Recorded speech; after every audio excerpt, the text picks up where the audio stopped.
परवीन, क्या बात है, क्या सोच रही है? मैं इन चावलों को देखकर ये सोच रही हूँ, इस साल कितने अच्छे चावल हुए हैं ना। परवीन, तुम्हें पता है कि पिछले साल सारी दुनिया में सबसे ज्यादा चावल काश्त किए गए, इसलिए मैंने भी सुपर बासमती काश्त की थी। अरे ये तो बाहर के मुल्कों में बहुत पसंद की जाती है। आयो ए, आज तो परवीन भी पुलाव बना रही है, इसमें बकरे का गोश्त डालेगी, मैं तो जीभ भर के खाऊंगा। आयो ए। तुम्हें कैसे पता चला मैं इसमें बकरे का गोश्त डालूंगी? जी जनाब जी, मुझे सारा ही पता है। मास्टर साहब शहर गए हुए हैं, वो बकरे का गोश्त लेके आएंगे और आप पुलाव बनाएंगी। आयो ए। अच्छा अच्छा, अगर पुलाव बनेगा तो तुझे जरूर मिलेगा।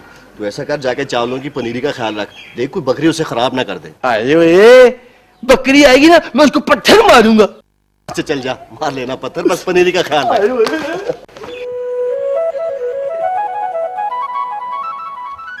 और सही और मास्टर और शहर से आए हैं कि नहीं? आयो ए, चाचा आलम, और तुझे समझ नहीं आती और मुझे क्यों रोक लेते हो? मुझे क्या पता कि मास्टर जी आ गए कि नहीं आ गए। और आप खुद जाके पता कर लो, मैं तो पनीरी के पहरे पे जा रहा हूँ। और वैसे इस बार ना बाबर अली ने बहुत अच्छी पनीरी काश्त की है। बाबर अली की पनीर तो हर दफा ही अच्छी होती है, तुम्हारी पनीरी को टोके का हमला हो जाता है। और याद है वो पिछली दफा तुम्हें तुम्हारा पनीरी लगानी पड़ी थी। और इसीलिए मैंने इस बार ना बाबर अली के मशवरे से पनीरी काश्त की है। वो ज़रई यूनिवर्सिटी का पढ़ा हुआ है और जदीद साइंसी तरीके से पनीरी काश्त करता है।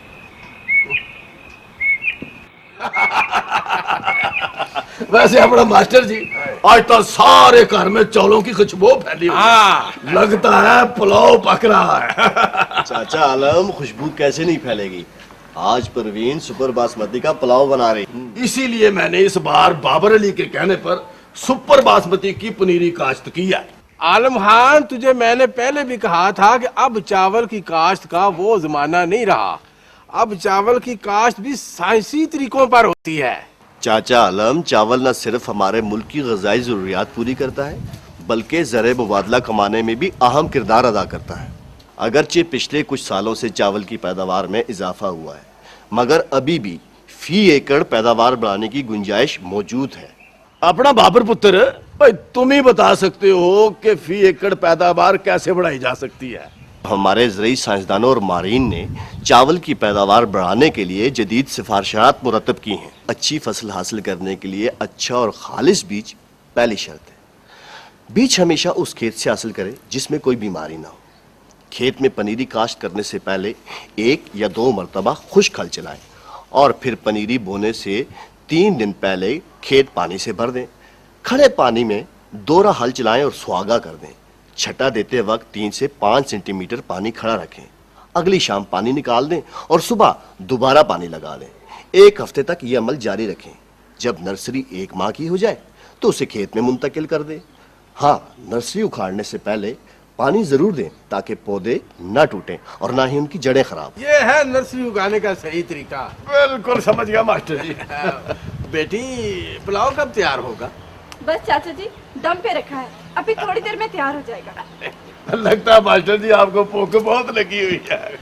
अब हम बात करते हैं खादों की। चावल की ज्यादा पैदावार हासिल करने के लिए नाइट्रोजन, फास्फोरस और अक्सर औकात पोटाश का डालना बहुत जरूरी है। खाद डालते वक्त खेत में पानी की मिकदार कम रखें। बाबर अली, चावल की काश्त के लिए जिंक का इस्तेमाल भी तो करते हैं। हमारे मुल्क में चावल की काश्त वाली जमीनों में जिंक की कमी होती है, इसलिए जिंक का इस्तेमाल भी बहुत जरूरी है। जिंक के अलावा गंधक यानी सल्फर और बोरान की कमी भी मुशाहिदे में आई है। इनका इस्तेमाल भी फायदेमंद है। ले, ओ बाबर पुत्र, तूने अपना बीमारियों के बारे में तो बताया ही नहीं।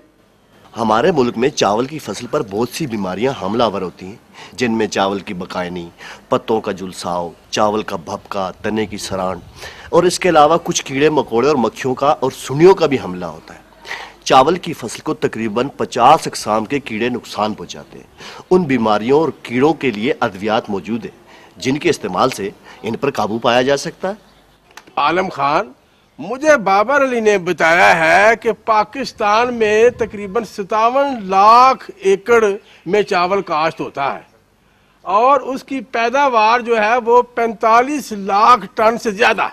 चाचा आलम, चावल हमारे लिए बहुत आम फसल है। इसकी पनीरी की काश्त से लेकर इसकी कटाई तक और फंडाई तक हमें जदीद ज़रूरी तरीकों को अपनाना चाहिए।